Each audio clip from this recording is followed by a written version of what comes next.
Sulfur, and my topic is improving the student performance using Think, Pair, Share for the course operating system. The motivation behind this activity is to improve the student's response. It is observed that while delivering a lecture in class, it is good to ask questions to check understanding of the students. But not all students are able to answer the question. So to keep all the students actively engaged in the class and to improve students' critical thinking, one of the instructional strategy, that is Think, Pair, Share, has been implemented. Think, Pair, Share is a cooperative teaching strategy that includes three components: time for thinking, time for sharing with a partner, and time for each pair to share back to a larger group. The TPS activity is slightly modified while conducting in the class. The think phase is divided into read and writes individually. So it becomes read, write, pair, share. Where read means read the assigned material, write down their thoughts about the topic prior to the discussion, pair up with the partner, and share their idea with partner or to the whole class. Now this shows the activity performed by instructor and activity performed by student during think, pair, share phase. During think phase, the instructor write a problem statement on board and ask student to read the problem statement individually, read it and think on it individually. Then student think individually about what they know and write their solution in the notebook. In pair phase, each student is paired with another student. Students share their solution to the given problem in think phase, discuss their ideas and ask questions to each other. Instructor asks complex questions related to the previously asked problem and students are asked to solve the problem. In share phase, the pair phase has adequate time to share their thoughts and have a discussion. In this phase, the instructor check the solution of individual pair and ask student to share their solution. And finally, instructor should conclude with the final solution in the class. Also, instructor ask each of the student, each group to choose who will present their thought, ideas, and questions in the class. Then finally the student will share their solution to the class, and at the end instructor will share the final answer to the class. Now for this think, pair, share, the scheduling algorithm topic from the operating system is considered. There are different scheduling algorithms like first come first serve, shortage of first, priority, and round robin. All these algorithms are based on arrival time. First come first serve is based on arrival time. The process which will come first will get the chance first for the execution. The shortage of first is based on the arrival time also and its execution time also. And the round robin, for round robin each process has given a fixed time quantum and for that period the process has to execute. And for priority, it is based on arrival time also and priority of the process also. Now, for think, pair, share is conducted for each of the scheduling algorithm. But to explain here, one algorithm is considered, that is shortage of first. Now, as shown in figure, we can see that there are total 4 processes. They are known as task 1, task 2, task 3, and task 4. Which has their execution time 3 milliseconds, 5 milliseconds, 1 milliseconds, and 6 milliseconds respectively. Now, as the name implies, shortage of first means the process which has minimum execution time will get the chance for execution. So we can say that task 3 will get executed first, and here we assume that all the processes arrive at the same time. So first task 3 is scheduled for execution. After that, task 1 is scheduled for execution. Then chance is given to task 2, and then task 4 is executed. This is how the shortage of first algorithm executes. Now, as it is based on arrival time, SGF has two types, non-preemptive and preemptive. Now non-preemptive means once the process has been given to the CPU, it cannot be preempted or it cannot be taken away until it completes its execution. Now as shown here, we have total 4 processes P1, P2, P3, P4. We can see that process P1 is arrived at time 0 with its execution time 7. Then P2, P3 and P4 arrived, and we can see that P1 is arrived at time 0 but its execution time is 7, which is maximum.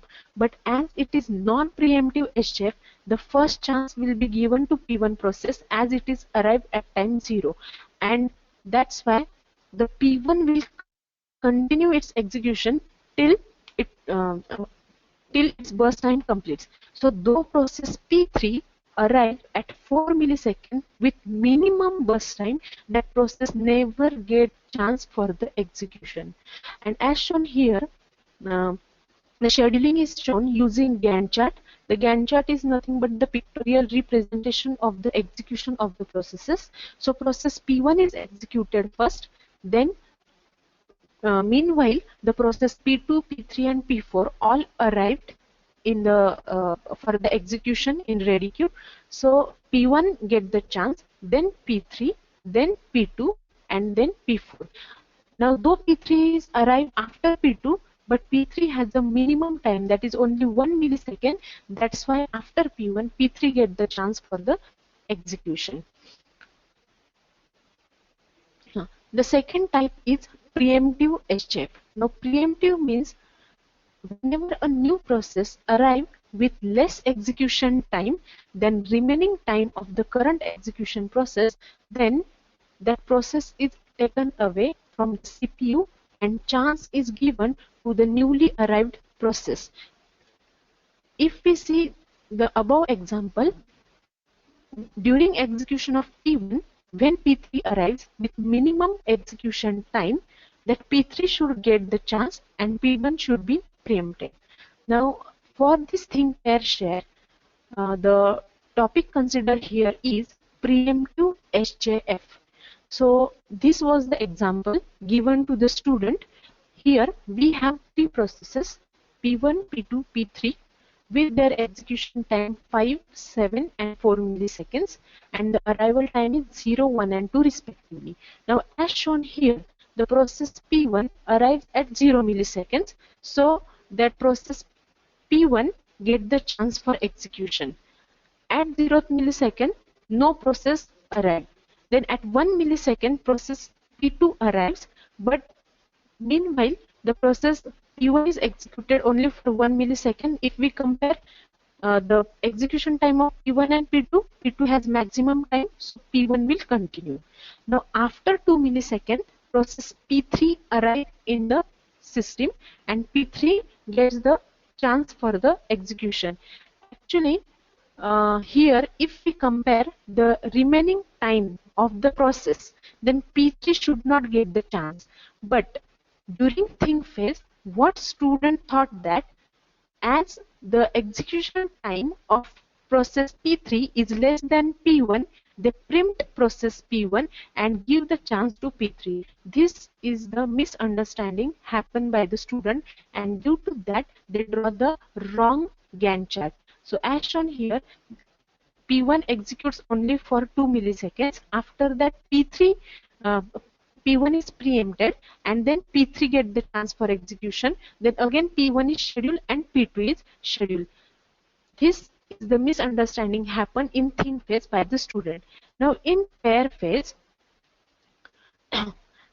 when they discuss with each other, the burst time of P1 after 1 millisecond is 4. Okay, P2 is not arrived at, and P2 is arrived at 1 millisecond with burst time 7 and P3 is not arrived at. So if we compare P1 and P2, P1 has the less time, so P1 should continue. Now after 2 milliseconds, the process P3 arrives. The execution time of P3 is 4 and the execution time of P1 is 3. and P2 is not executed yet. So if we compare P1 and P3, P1 should get the chance for the execution. So we can say that P1 should continue. So this is the correct Gantt chart drawn in pair phase by the student, that P1 should continue its execution, as though P3 arrived with less burst time, but P3 arrived after 2 milliseconds. Till that, process P1 has executed for 2 milliseconds and its remaining time is only 3. Student forget to take the shortest remaining time of the process. So during pair phase, they clear with this idea and they draw the correct Gantt chart. So this is the comparison of the waiting time and Gantt chart of think phase and pair phase, and using this Gantt chart, the waiting time for the processes has been calculated and average waiting time and average turnaround time is calculated. Due to wrong Gantt chart, student calculate wrong waiting time and wrong turnaround time, and whenever they clear with that idea, they can able to calculate the correct waiting time and correct turnaround time. So in share phase, the final answer is concluded in the class. After discussion in the pair phase, the students were able to calculate the correct waiting time and turnaround time for the processes, which automatically results in the correct average waiting time and average turnaround time. The experimental setup of this activity: before conducting the activity, the simple blackboard teaching was done in the class. After that, pre-test is conducted based on the algorithms, scheduling algorithms. While checking the paper, it is found that poor result due to the confusion between the preemptive SJF. So after that think pair share activity is conducted, post test and after this activity immediate post test is conducted. Then while evaluating the test paper, I found the improved result, and after this activity the immediate feedback also conducted from the student. Now this graph shows the pre and post test marks comparison. We can see that in this graph the students have, in pre-test students have less marks, and in post-test they have the best, we can say they have good marks, or they have improved their performance in the post-test. The result of pre and post-test is also calculated using t-test result. The t-test is used to determine whenever two sets of data differ significantly from each other. For t-test to be significant statistically, t-value must be greater than or equal to 2.145 and p-value must be less than or equal to 0.05. Then this table shows the statistical significant difference between pre-test and post-test. Now, this is the feedback analysis. To get the students' perception regarding this activity, the feedback was conducted after the activity using Moodle.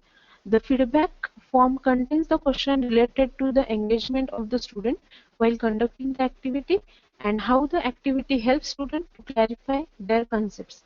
The analysis shows that maximum students actively participated in the activity, and this activity helped them to clear their concept about the scheduling algorithm in detail.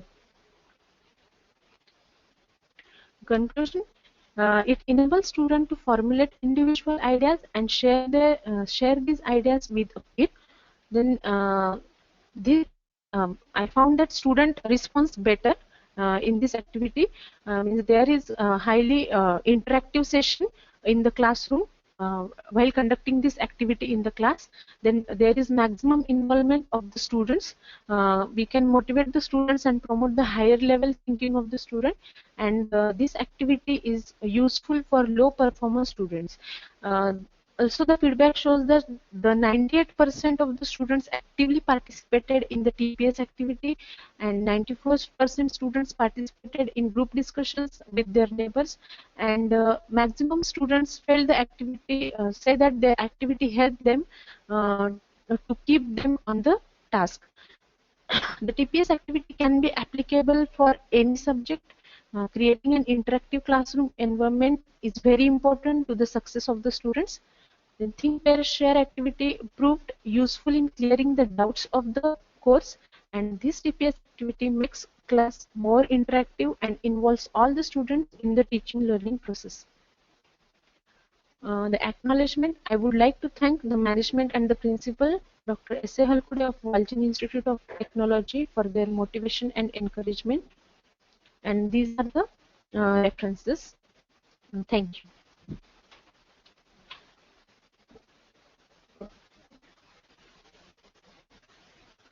थोड़ा delay होता है.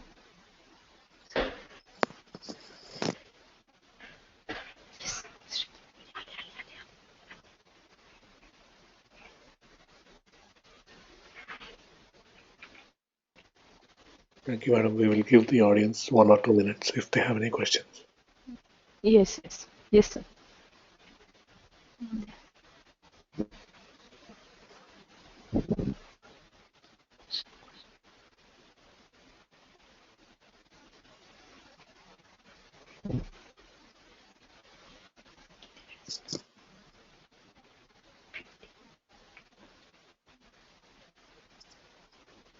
What is the difference between TPS and peer instructions? Yes. So TPS is a think, pair, share activity, and in peer instruction, we give multiple choice questions to the student, and student have to answer that question.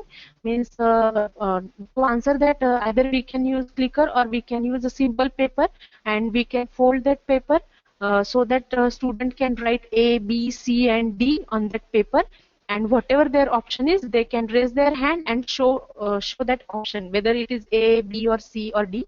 And after that answer, the instructor can discuss what is the correct answer, and or instructor may give some hint to the student and ask student to re-vote for the same question. That is peer instruction. And in think, pair, share, directly we give the question to the student, ask them to think on it individually, then pair their solution with their partner, and then share the solution to the class. Even for Think, Pair, Share, the teacher needs to initiate with Blackboard teaching, right, to clarify the concept. Sorry, sir. Sorry. Even for Think, Pair, Share, the teacher needs to initiate with Blackboard teaching. Is that right? Yeah, Blackboard teaching is essential before Think, Pair, Share. Simple Blackboard teaching is essential because Think, Pair, Share is conducted to check the understanding of the student. Means the concept is already taught in the class, and we have to check whether the student really understood the concept or not. During think phase, we can check whether they have any confusion or not. And in pair phase, again, some of the students, what happens whenever we taught any topic, then some of the students they listen carefully and they understand it, but some students are not responsive. So there is confusion between the student. So in think phase, we can check how many students are clear about the idea and how many are not. And in pair phase, when we ask them to discuss with each other, they clear with their concept, and then we can, in share phase, we can conclude, we can repeat the solution to whole class. And during think and pair, the class environment becomes more interactive, so all students are attentive in the class, so they listen carefully and they actively participate it, and they clear their doubt about the concept. Suggest one example of TPS for electronics engineering courses. Yes. Which are for think, pair, share example For electronics engineering courses. For electronics engineering courses, I have not I have not checked whether any other branch have conducted this TPS or not. Is there any difference in learning levels? Yes, sir. the learning levels means they are understand level to create level, Bloom's taxonomy. So actually in think phase, the students were able to only think about the concept or whatever problem I have taken in the class. The students were able to only draw the Gantt chart, and for that Gantt chart also they have some confusion. Okay, so means they are up to only understand level, but that understand level is also not that much clear. But after this activity, student are, I say that 98% student were able to draw correct Gantt chart for critical problems also. Means if I give maximum number of processes with different arrival time, means actually after conducting this activity, I gave them the problem statements which are asked in GATE exams also. So maximum students were able to solve that problem correctly. Means their that Bloom's tax. If we say the Bloom's taxonomy level, it is applicable. Means last level is create and apply level, means from understand level to apply level. They reach up to apply level, they're able to apply their concept to the critical or tough problems. Will this be useful to teach analytical subjects? Analytical subjects, yes sir, the TPS we can use for any subject. Actually we can use think pair share for any subject, but it is based on the topic, which topic that instructor choose.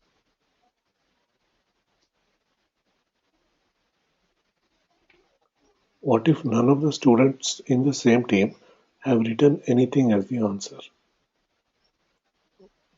Pardon sir. What if none of the students in the same team Huh. have written Huh. anything as the answer? No, then I have to ask him to write it. Whatever he understand about that concept, he has to write something about that. Means no student should sit as idle during this activity. Everyone everyone should have to write something whatever they understand, though it is wrong. Can we get their attention all the time? Yes, sir. I given the actually I was moving in the class during think phase also, and pair phase also, and in share phase also. That means so there are two students on a bench, one bench. So I can see who is writing, who is not writing, and I ask them. And during think phase, there was a silence in the class because I asked them to keep silence, and you have to think individually on your own, and you have to write the solution for the given problem.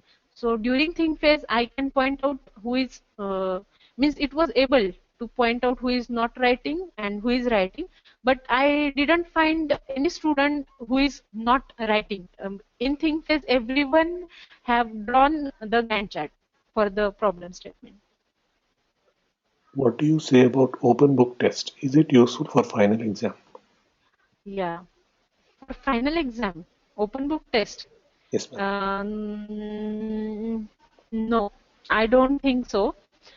Why? Because actually I also take open book test in the class. What happens is students don't know, because it was means that open book test is surprise test for them, and students don't know where the contents in the book are, where they belongs, means on which page, or they can't find that contents in the book. So I don't think that open book test will be useful in final exam. No. Please repeat the topic on the Gantt chart once Yes. more. Okay. Gantt chart means how to draw it. Yes, ma'am. Yes. Gantt chart is a pictorial representation. Now here, if you can see the non-preemptive SGF, I have given a simple example here. Non-preemptive. Now non-preemptive means what? Once the process is allocated for execution, that process has to continue its execution uh, uh, up to its burst time. Means now here the process P1, which is arrived at time 0, which has maximum burst time if we compare it with other processes. But as it is arrived at time 0, it is started at 0, and the Gantt chart is drawn starting from P1. Now after some time, after 2 millisecond process P2 enters, but it has not given chance for the execution, though it has minimum burst time than P1. Then again after 2 millisecond, means at 4, process P3 arrive in the system, but it is also not given the chance for the execution because it is a non-preemptive. So this P1 should continue. And after, when P1 completes up to 7 milliseconds, all processes, that is P2, P3, P4, all arrived at the same time. Okay, and then there is a comparison between P2, P3 and P4, which has a minimum execution time or minimum burst time. So we can find out that P3 has a minimum burst time. So P3 is scheduled after P1, P3 is scheduled, and then now between P2 and P4, if we see P2 and P4 have same burst time.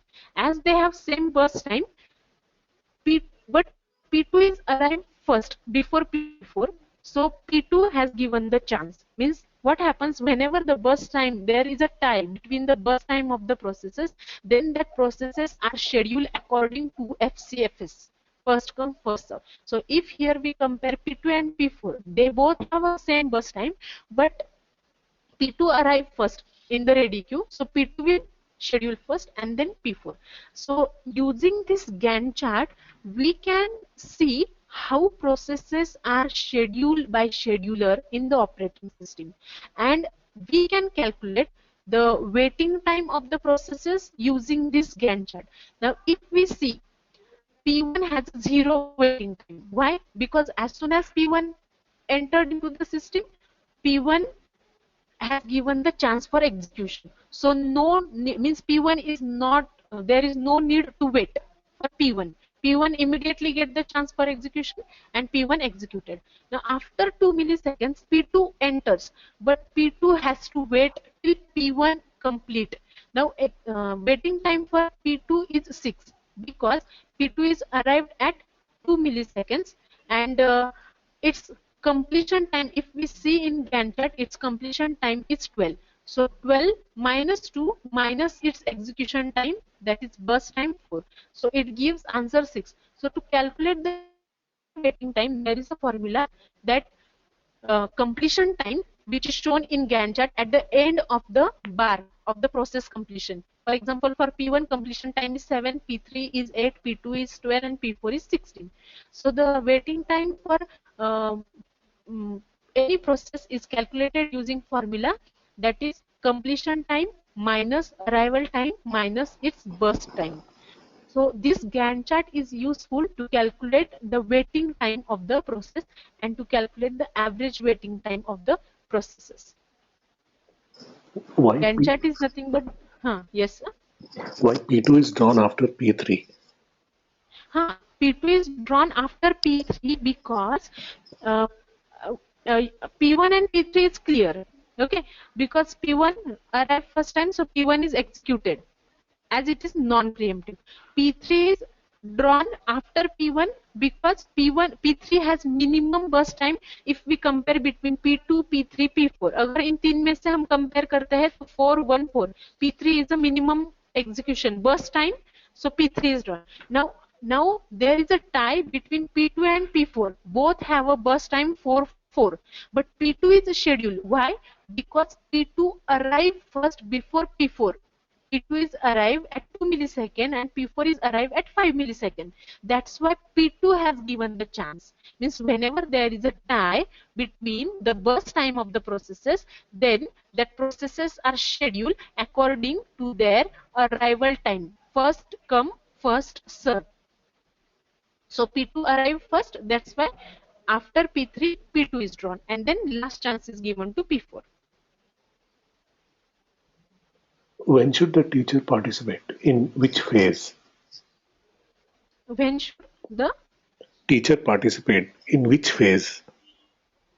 teacher should participate in uh, pair phase actually? Whenever students were discussing with each other, we have to move and check their solution whether they are correct or not. And if we found the correct solution for that pair, then we ask who will present their solution to the class. So in pair phase, whenever I move in the class, I found some of the pair who have correct solution, and I ask them to share their solution to the class. Then each group, means 3-4 groups, share their solution to the class how they are correct. And once when they share, the whole class should listen to their solution, and then in share phase I concluded with the answer. If the subject is having dependency on a prerequisite Mm. subject which was Yes, held yes, in earlier semester, how to implement yes, TPS? yes. Then I think TPS we can implement, but for that then we don't need to teach in teach in the class first. We can directly conduct TPS. For example, now C language, the students study C language in first year, second semester. Then in next semester, second semester, they have C++ and they have Visual Basic also. Means C language is basic for all programming language. So to know whether the students have clear about their concepts about loop, basic concepts of C, if else, nested if else, then for loop, while loop, switch, do while. If we want to check it, then don't take any lecture. First take TPS activity to check understanding of the student. Then in that TPS activity, we can means student also will clear about their doubts, and then we can continue with the next topic. Means if they clear with all their basic things, then we can continue with the next topic, like that. Means that the step which I have shown, that previous blackboard teaching, it is not necessary to conduct.